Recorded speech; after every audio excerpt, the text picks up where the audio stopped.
옆 사람에게 인사할까요? 성령 충만하십시오. 한 번 더 인사하겠습니다. 말씀 또한 충만하십시오. 오늘은 설교가 없는 날인 줄 알았어요? 큰일 났습니다. 지금 시간이.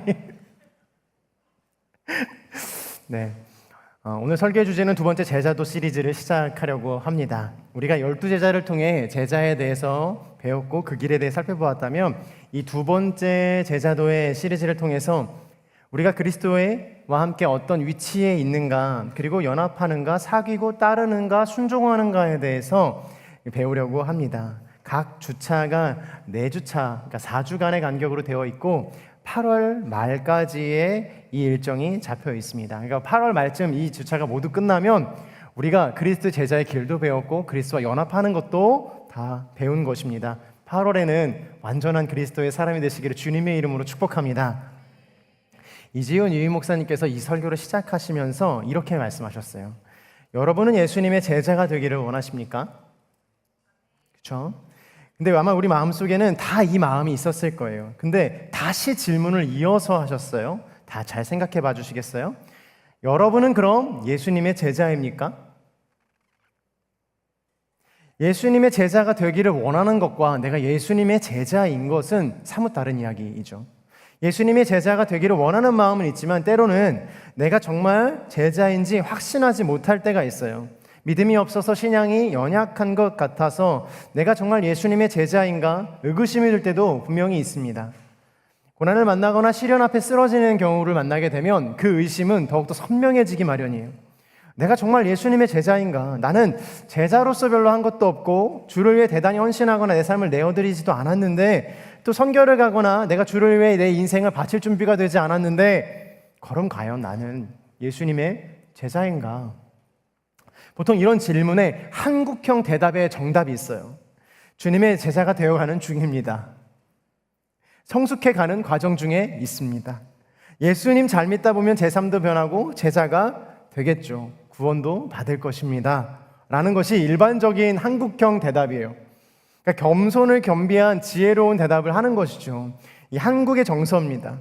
틀린 말은 아니지만 오늘 본문은 우리가 예수님이 제자인가에 대해서 이렇게 답변합니다. 3절과 4절 상반절을 함께 보도록 하겠습니다. 시작. 죄송해요. 제 마음이 급한가 봐요. 네, 3절입니다. 시작.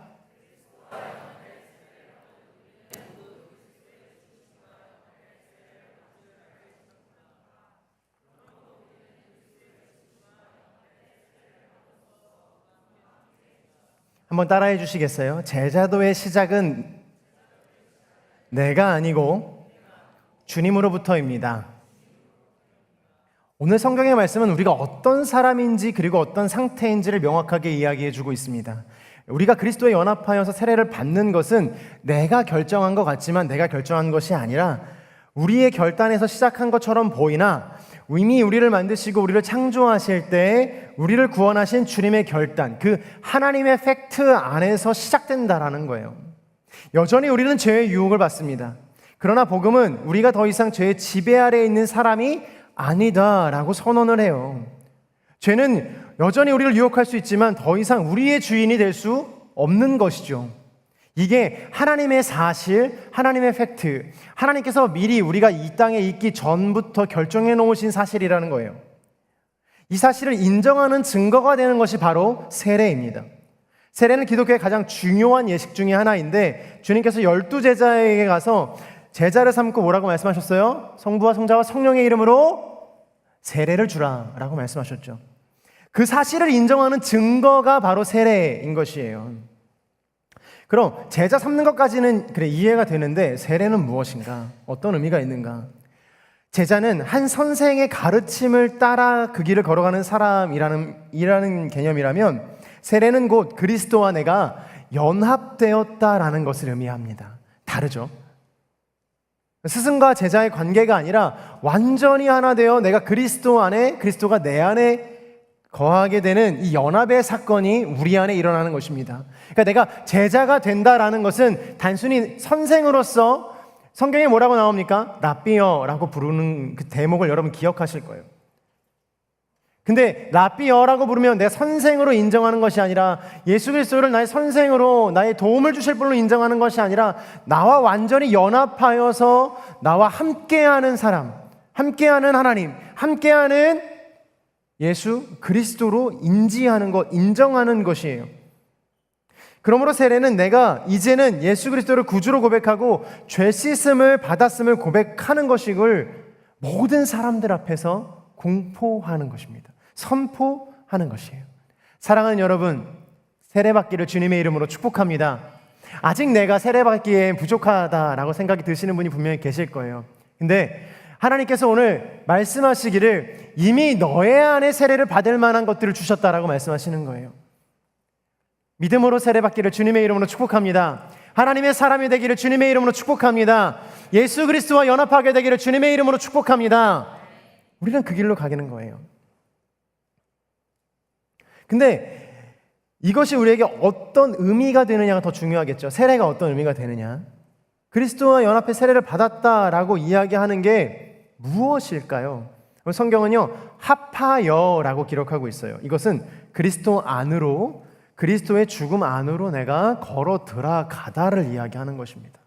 그러니까 내가 그리스도 안에, 그리스도가 내 안에 있다라는 것은요, 그리스도와 합한다라는 이야기인데요. 그 말은 곧 그리스도 안으로 내가 걸어 들어가는 것을 의미하는 거예요. 어떤 종교적인 의식이 아니라 관계적으로 완전히 그리스도와 연합되었다라는 그 지점이 아주 중요한 것입니다. 지독한 죄인이지만 주님께서 우리를 자녀 삼아 주셨고 그 선언으로 말미암아 우리를 양자 삼아 주셨다라는 것이죠. 아들 삼아 주시고 딸을 삼아 주신 것입니다. 그런데 자꾸 우리를 끊임없이 괴롭히는 생각이 한 가지가 있어요. 바로 무엇이에요? 내가 하나님의 자녀일까? 그렇지 않습니까? 과연 내가 이 땅을 살아가는 내가 하나님의 자녀일까? 내가 자녀된 도리를 하고 있을까? 나는 자녀답게 살아가고 있는가? 이 생각의 고리가 어떻게 연결되냐면 내가 하나님의 자녀여서 죄를 짓나 보다, 내가 부족하구나, 내가 믿음이 없구나라고 연결되는 거예요.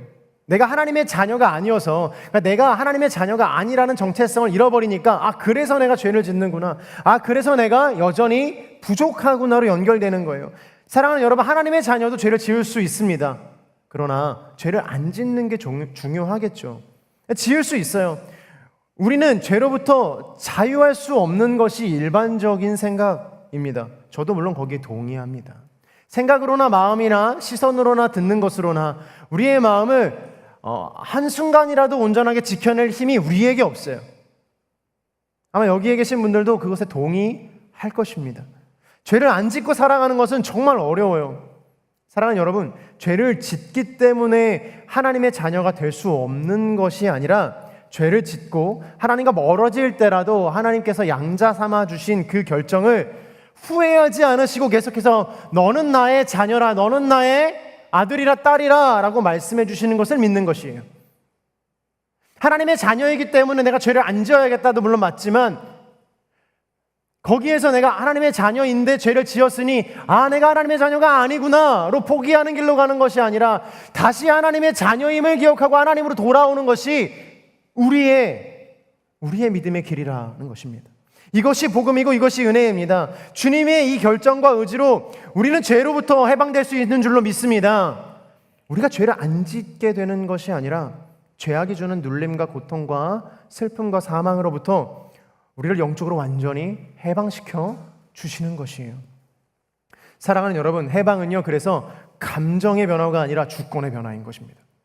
나의 영적인 해방을 원하시는 분들마다 그래, 이거는 생각을 바꾸는 것이다 라고 생각할 수 있겠지만 사실은 이거는 나의 주인을 바꾸는 일과 마찬가지인 거예요. 사랑하는 여러분, 선포합니다. 믿으시면 아멘 하는 거예요. 주께서 우리의 죄의 권세로부터 완전히 해방시키시는 줄로 믿습니다. 우리는 더 이상 죄의 권세 아래 있지 않은 줄로 믿습니다. 모든 죄의 눌림과 반복된 죄악들 속에서 음란과 우상의 섬김이 끊어질 줄로 믿습니다. 우리의 생각의 틀을 바꾸고 생각의 형질을 바꾸고 완전히 하나님의 사람으로 변화되어서 하나님 곁으로 나아가기를 결정하는 거예요. 그러나 우리가 이 부분에서 주의해야 할 점이 한 가지가 있습니다. 바로 사도 바울도 오늘 이 부분을 지적하는데 오늘 본문 1절과 2절의 말씀입니다. 시작. 그러면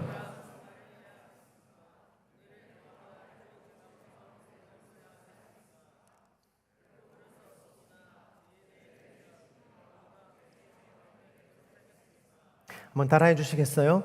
제자는 값진 은혜를 선택하는 사람입니다. 제자는 값진 은혜를 선택하는 사람이에요. 이 사람들 중, 바울이 이 이야기를 할 때 그 사람들 중에 이렇게 생각하는 사람들이 있어요. 아니 그러면 모든 죄로부터 자유하게 하셨다면, 십자가의 모든 죄를 못 박으셨다면 죄를 지어도 되는 게 아닌가?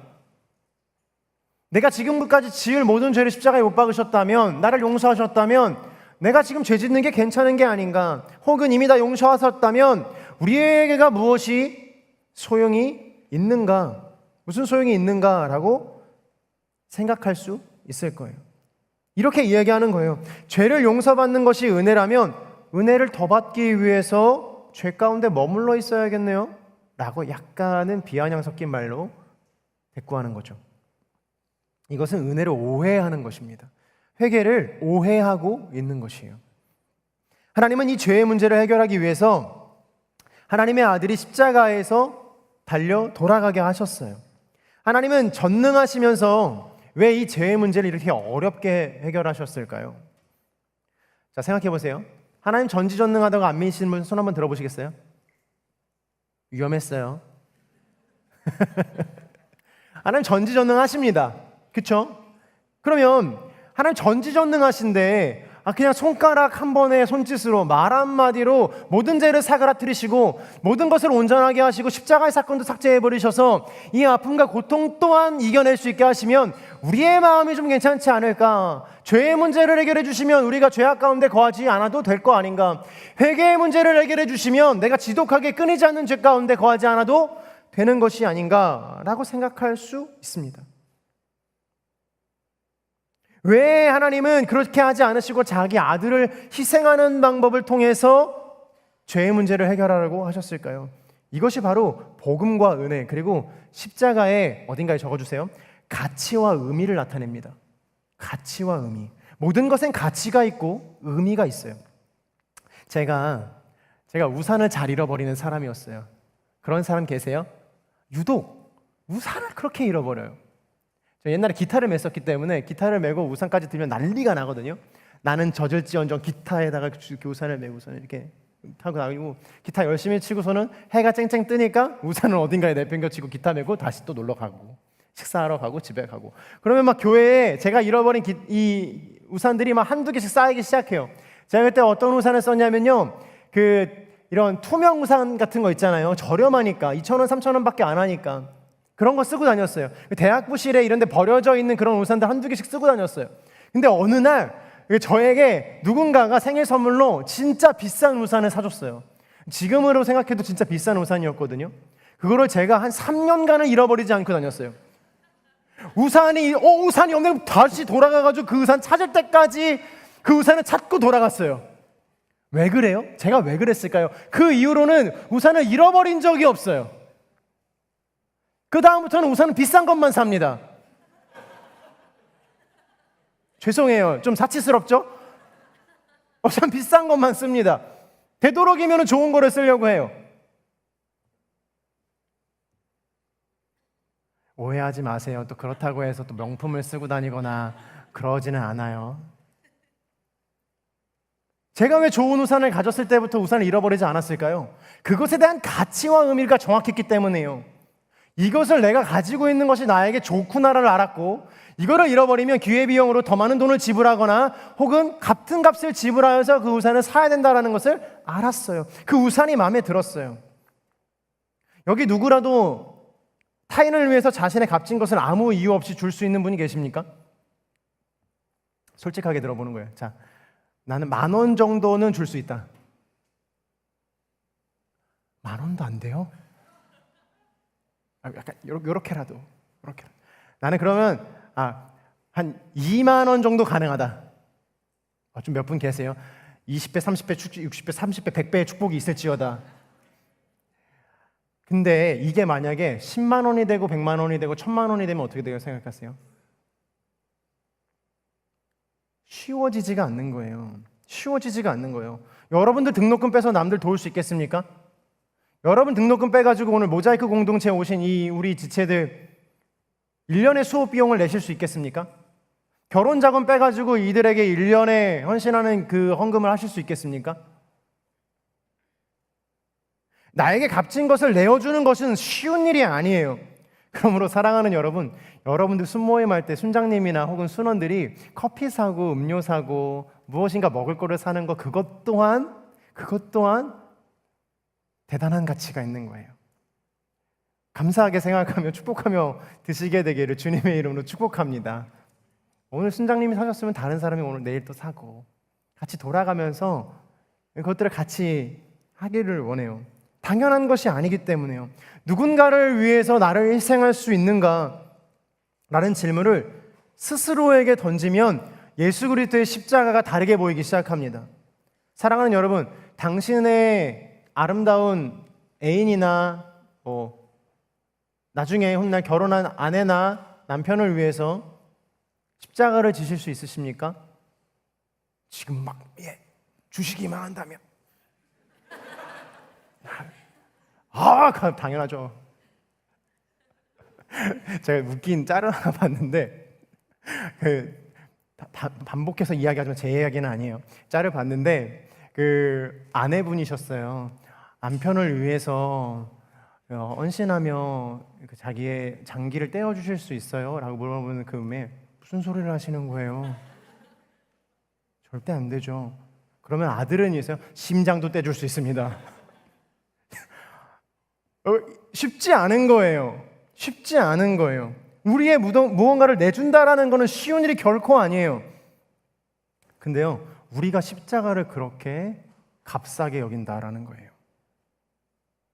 십자가의 은혜를 값싸게 만들어서 이용하기 시작합니다. 용서받기 위한 도구로 사용하기 시작합니다. 주께서 비싸게 주고 사신 것을 우리에게 값없이 주신 것임을 깨달아야 되는 거예요. 오히려 십자가는요, 죄를 가볍게 만든 사건이 아니라 죄를 쉽게 용서받기 위해서 십자가를 지신 게 아니라 죄의 치명적인 심각성을 고발하기 위해서 주님이 세우신 거예요. 우리의 죄가 얼마나 심각한 것인가? 너 죄를 해결받기 위한 방법은 사망밖에 없다. 그래서 당신이 감당할 수 없어서 우리가 십자가를 질 수 없어서 예수 그리스도가 그 십자가를 대신 진 것이다. 오늘 그 말씀의 본문이 6절과 7절로 이어집니다. 6절과 7절의 말씀을 함께 보도록 하겠습니다. 시작.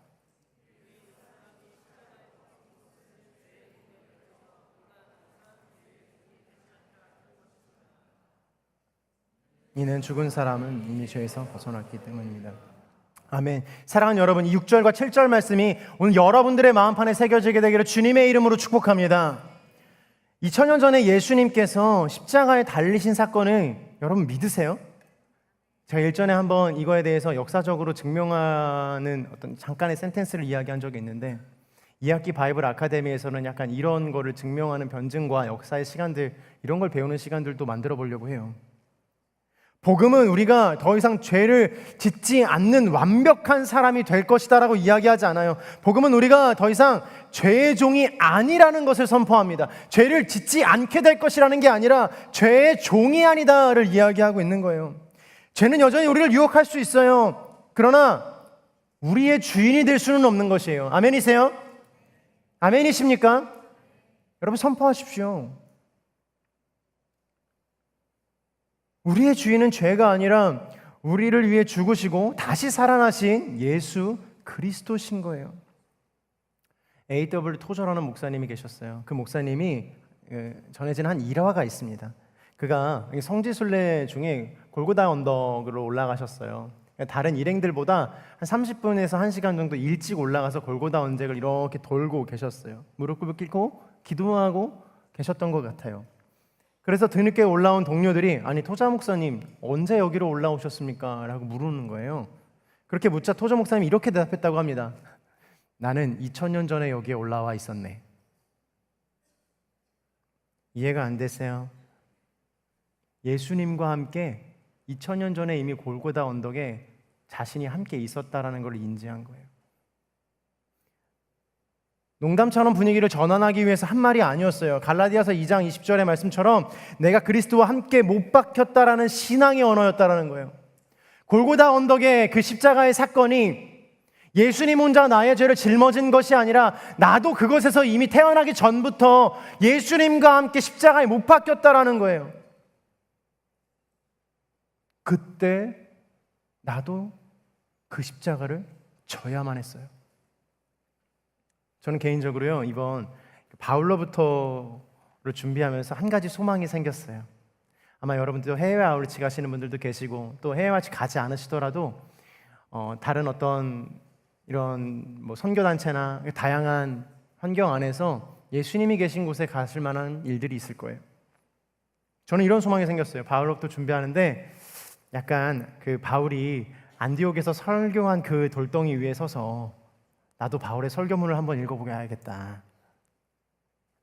제가 바울이 되겠다라는 게 아니에요.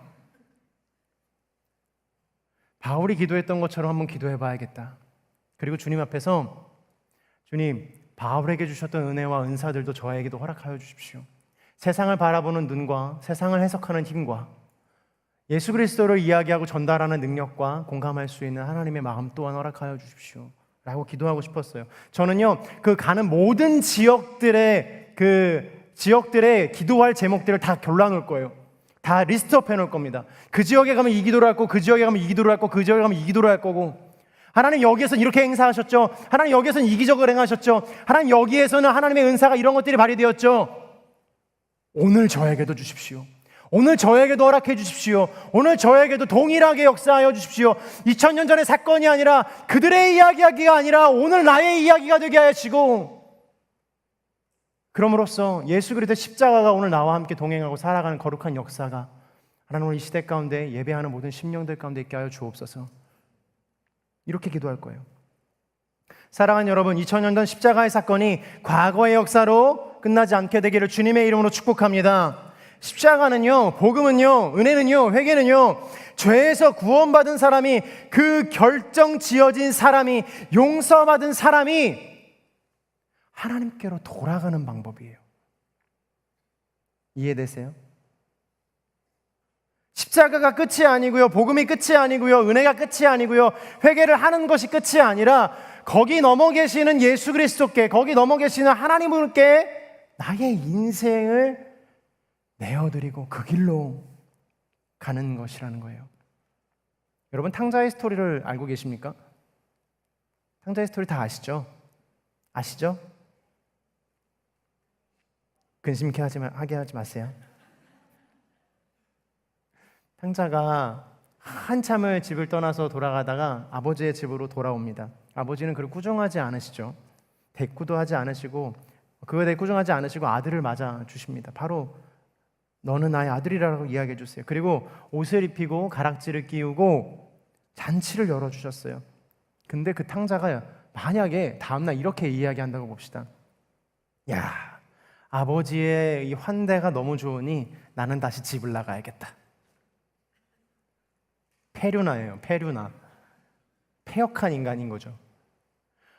나에게 주시는 은혜와 사랑과 나에게 주시는 이 환대가 너무 좋아서, 나에게 주시는 은혜가 좋으니 내가 내일 다시 죄를 지어도 동일하게 이것을 느낄 수 있겠다라고 이야기하는 것과 마찬가지인 거예요. 사랑하는 여러분, 참된 은혜는요, 우리를 다시 하나님과 먼 죄의 나라로 보내지 않습니다. 참된 은혜는요, 우리를 아버지의 집에 거하게 합니다. 머물게 합니다. 내 죄가 주님을 십자가에 못 박았구나. 내가 어떻게 다시 그 죄를 사랑하며 살 수 있겠는가? 오늘도 나를 용서해 주시고 오늘도 나를 환대해 주셨는데 내가 어떻게 다시 집을 나갈 수 있겠는가? 그러므로 구원받은 사람은 죄를 사랑할 수 없는 거예요. 죄는 하나님과 멀어지는 것인데 하나님과 멀어지는 것이 두려운 거예요. 불가피하게 죄를 지어도 그 죄가 얼마나 무거운지를 깨닫는 것입니다. 사랑하는 여러분, 오늘 여러분 안에 있는 정체성이 다시 한번 재정립되게 되는 은혜가 있기를 축복합니다. 당신은 하나님의 자녀인 줄로 믿습니다. 하나님의 자녀인 줄로 믿습니다. 누가 뭐라 그래도 세상이 손가락질하고 나 스스로를 손가락질하고 내 스스로가 무너지는 많은 상황들 속에서도 여러분 기억하셔야 되는 거예요. 나는 하나님의 백성이다. 나는 하나님의 자녀이다. 스스로 영혼에게 해방을 선포하십시오. 그 어떤 것으로도 자신의 영혼을 묶지 마십시오. 하나님께서 오늘 우리의 영혼 가운데 죄의 모든 통치로부터 해방을 선포하실 줄로 믿습니다. 오늘 마지막으로 살펴본 말씀은요, 10절과 11절의 말씀입니다. 함께 읽겠습니다. 시작.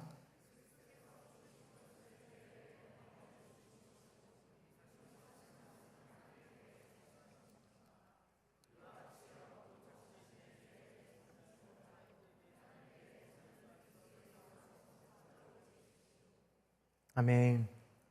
당신 한번 가슴에 손을 얹고 같이 따라해 주시겠어요? 나는 복음으로 살아있는 사람입니다.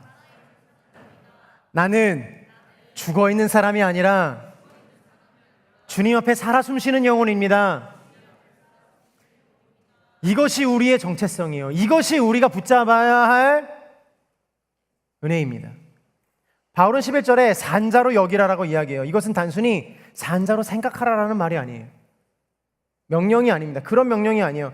우리는 죄와 싸울 때라든지 혹은 믿음의 씨름을 할 때 의지력부터 생각합니다. 나는 의지가 약해. 나는 의지를 다해서 이번에 싸움에 승리해봐야겠다라고 생각해요. 다시는 안 해야지, 이번에는 이겨야지라고 결단합니다. 그러나 바울은 결단보다 먼저 당신이 누구인가를 이야기해요. 정체성이 어디서 왔는가를 이야기합니다.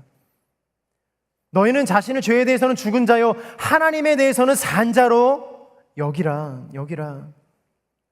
죄의 마음이 들 때 스스로에게 선포하십시오. 난 하나님의 자녀야. 안 할 거야. 이거 아니야. 하지마. 난 하나님의 자녀야. 불 켜. 무슨 소리 하는 거야 지금? 야, 클럽 갈래? 무슨 소리 하는 거야? 나는 하나님의 자녀야.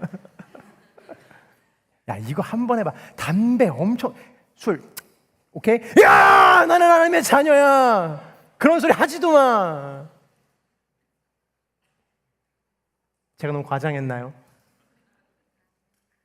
제가 너무 좀 심했어요?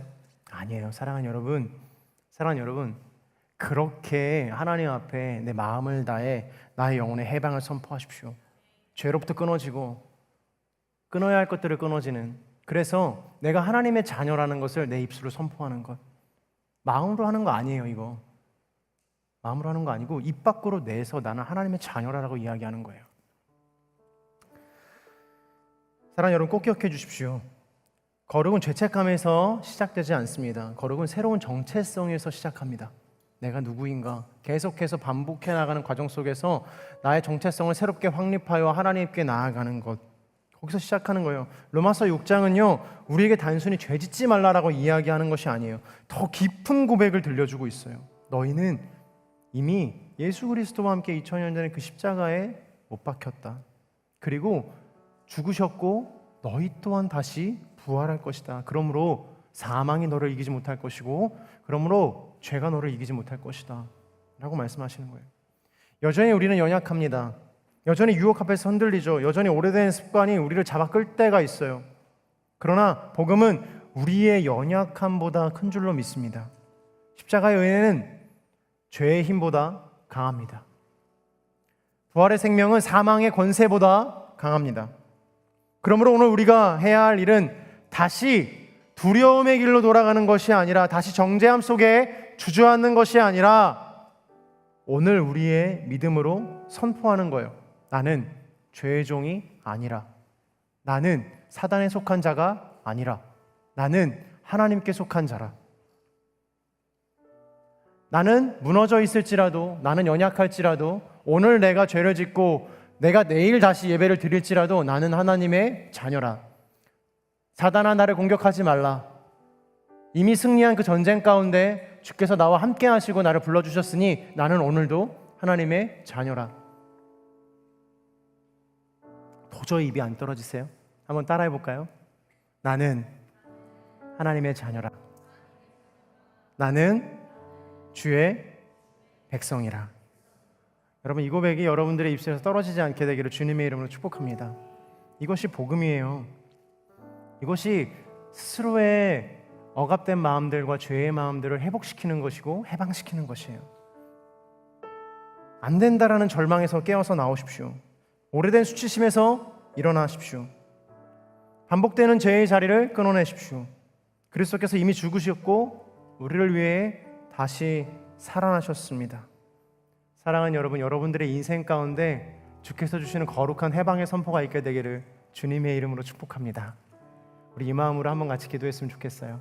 한번 같이 기도할 때 이렇게 기도합시다. 하나님, 오늘 나의 인생 가운데 묶이고 매었던 것들을 해제하기를 원합니다. 해방하게 하여 주옵소서. 죄의 문제들과 죄책감의 문제들과 연약함의 문제들이 하나님 해결되게 하여 주옵소서. 스스로를 낙심하게 하고 낭망하게 하고 좌절하게 하는 모든 것으로부터 예수 그리스도의 사람으로 변화되는 거룩한 역사가 있게 하여 주옵소서. 함께 기도하며 나아갑니다. 기도하겠습니다. 신실하신 하나님, 오늘 예수 그리스도께 기도하는 모든 심령들마다 영혼의 회복의 선포가 있게 하여 주옵소서. 신실하신 하나님, 하나님의 사랑과 은혜가 충만하여서 놀라우신 주님의 은혜와 사랑이 하나님 가득하게 하여 주옵소서. 이제는 내가 산 사람이요 더 이상 죽은 자가 아니요 죄에 속박받는 자가 아니요 영혼의 해방이 있고 하나님의 은혜로 말미암아 다시금 살아나는 거룩한 역사가 있게 하여 주옵소서. 오, 신실하신 주님의 이름을 찬양합니다. 하나님, 내가 복음 안에서 살아가기를 소망합니다. 입술을 열어 내가 하나님의 자녀임을 선포합니다. 연약하나 무너지나 아무것도 할 수 없는 사람이었으나 그러나 이제는 내가 믿음의 눈을 들어 이제는 하나님을 바라보며 하나님 앞에 입술을 열어 고백하는 하나님의 백성이요 하나님의 자녀요 거룩하고 신실한 주님의 백성이 되게 하여 주옵소서. 신실하신 주님의 이름을 찬양합니다.